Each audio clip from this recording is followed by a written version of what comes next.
Karçuk'un ballası kandak kılay, ey gözümlü karası.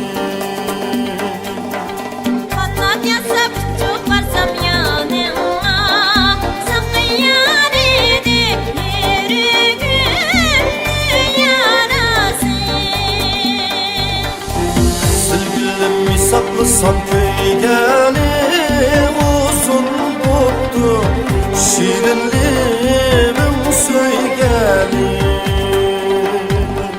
Bilsen bana esnarım dinemezdir, sen canandın bu köngülli bilgeli.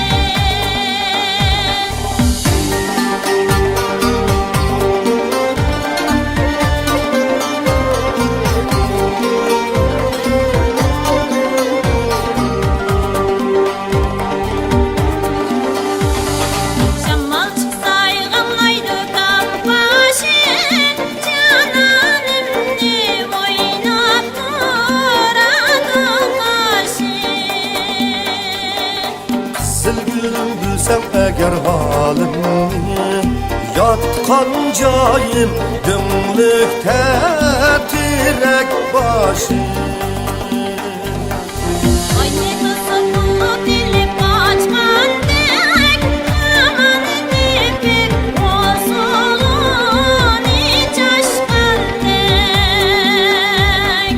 Sılgülüm ne de tuzup yürüysen, küste ucum tasrikini açkan de.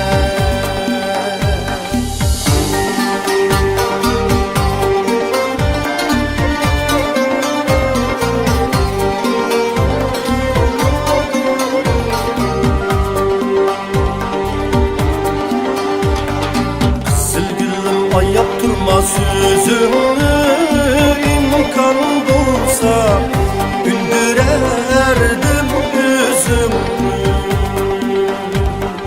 Büyük bağrım hiç macalı kalmadı, dermanlı kıllay oynap aynak yüzümü.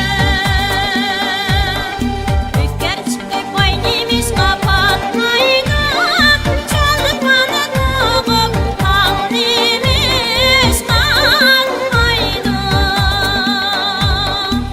Sılgülüm bilsem baktım karaken, amma yaşım herkes bekar akmaydı.